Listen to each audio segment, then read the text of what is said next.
নমস্কাৰ বন্ধুসকল, ঘৰুৱা বিধানৰ আজিৰ ভিডিঅ'টোলৈ আপোনালোকক স্বাগতম জনাইছোঁ।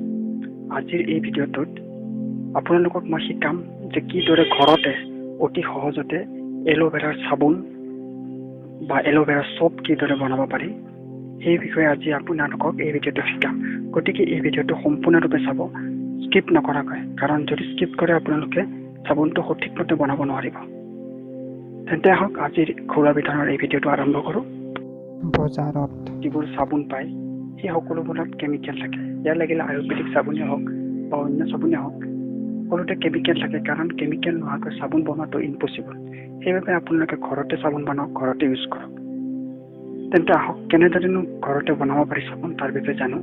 ঘৰতে এল'ভেৰাৰ চাবোন বনাবলৈ আপোনালোকক কেইবিধমান বস্তুৰ প্ৰয়োজন হ'ব। বস্তু কেইবিধ হ'ল, 1 নম্বৰ, আপোনালোকক লাগিব এপাত মানে এডাল এল'ভেৰাৰ পাত, এল'ভেৰাৰ লিফ এডাল লাগিব। তাৰপিছত আপোনালোকক লাগিব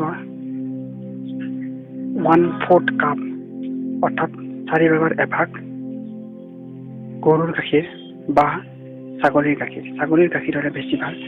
কেৱল এইটো চাব যাতে আপোনালোকে পেকেটৰ গাখীৰ ইউজ নকৰে। যদি ছাগলীৰ গাখীৰ নাপায় তেনেহ'লে গৰুৰ গাখীৰ ইউজ কৰিব, কিন্তু বিশুদ্ধ গৰুৰ গাখীৰহে ইউজ কৰিব। পেকেটত পোৱা গাখীৰ ইউজ নকৰিব। আৰু যদি কিবা কাৰণত গাখীৰ নাপায়, বিশুদ্ধ গাখীৰ নাপায়, তেনেহ'লে গাখীৰ ইউজ নকৰাকৈও চাবোনটো বনাব পাৰিব। তাৰপিছত আপোনালোকক লাগিব ট্ৰান্সপাৰেণ্ট চ'প বেছ। এই ট্ৰান্সপাৰেণ্ট চ'প বেছটো আপোনালোকে এমাজনত কিনিবলৈ পাব, অনলাইনত। বেছি দাম নহয়, 1 কেজি মানত আপোনালোকক 300 টকা মানত পাই যাব 1 কেজি। এইটোৱে হ'ব চাবোনটোৰ বেছ। এইটোৰ ওপৰত চাবোনটো বনোৱা হ'ব। তেন্তে আহক জানো কিদৰে চাবোনটো বনাব। প্ৰথমতে যিটো ট্ৰান্সপাৰেণ্ট চ'প বেছ ল'ব, সেইটোৰ 250 বা 300 গ্ৰামৰ এটা টুকুৰা ভালকৈ চুৰিৰে কাটি ল'ব। যিধৰণে আমি পনীৰ কাটো সেই ধৰণে কাটি ল'ব, কাটি টুকুৰা কৰি ল'ব। আৰু তাৰপিছত এই টুকুৰাবোৰ এটা লোহাৰ বা ষ্টীলৰ বাচনত দি গেছৰ ওপৰত উঠাই গলিবলৈ দিব। সম্পূৰ্ণৰূপে যেতিয়া গলি পনীয়া হৈ যাব এই পেষ্টটো, তেতিয়া গেছটো নুমাই ঠাণ্ডা হ'বলৈ দিব। এতিয়া আহোঁ এল'ভেৰাৰ পাতটো।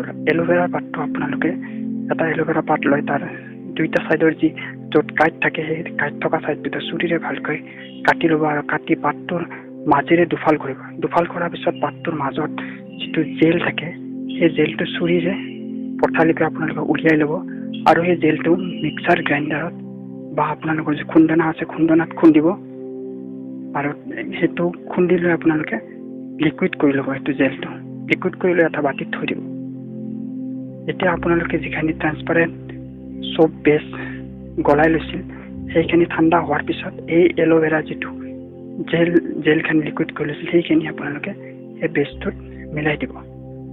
আৰু লগতে যি গাখীৰ লৈছিল, 4/4 এভাগ গাখীৰ লৈছিল, সেই 4/4 এভাগ গাখীৰো ইয়াৰ লগত মিক্স কৰি দিব। আৰু লগতে পুদিনা পাত কেইটামান হাতেৰে ছিঙি টুকুৰা কৰি এইখিনি মিশ্ৰণৰ লগত একেলগে দি দিব। এতিয়া এই মিশ্ৰণখিনি আপোনালোকে এটা প্লাষ্টিকৰ কণ্টেইনাৰত ৰাখিব লাগিব। কিন্তু প্লাষ্টিকৰ কণ্টেইনাৰটোত ৰখাৰ আগতে সেই প্লাষ্টিকৰ কণ্টেইনাৰটোৰ ভিতৰ পিনে এডাল ব্ৰাছৰ সহায়ত বা হাতৰ সহায়ত ভেচলিন লগাই ল'ব। ভেচলিন জেল যিটো আমি ওঠত লগাওঁ পাতিলে সেই ভেচলিন সামান্য পৰিমাণে লগাই ল'ব গোটেই কণ্টেইনাৰটোৰ চাৰিওপিনে। আৰু তাৰপিছত এই মিশ্ৰণখিনি যিখিনি আমি তৈয়াৰ কৰি দিছোঁ সেইখিনি এই বেছটোত ঢালি দিব।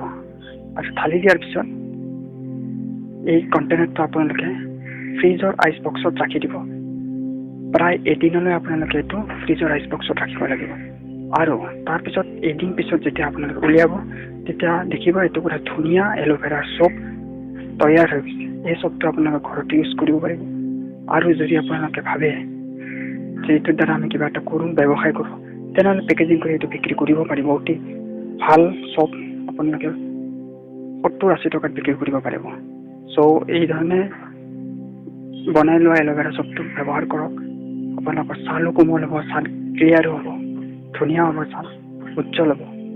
বাহিৰৰ বজাৰৰ কেমিকেলযুক্ত চাবোন ব্যৱহাৰ কৰাতকৈ এইবোৰ চাবোন যথেষ্ট ভাল। কিন্তু এইটোৱে আছিল আজি ঘৰুৱা বিধান। যদি ঘৰুৱা বিধানটো ভাল পাইছে মোৰ ভিডিঅ'টো লাইক, শ্বেয়াৰ এণ্ড কমেণ্ট কৰিব। লগতে মোৰ চেনেল ঘৰুৱা বিধানক ছাবস্ক্ৰাইব কৰি অল নটিফিকেশ্যনটো অন কৰি দিব। তেন্তে আজিলৈ আহোঁ। কাইলৈ পুনৰ অন্য এটা ঘৰুৱা বিধান লৈ সন্মুখত উপস্থিত হ'ম। তেন্তে ধন্যবাদ।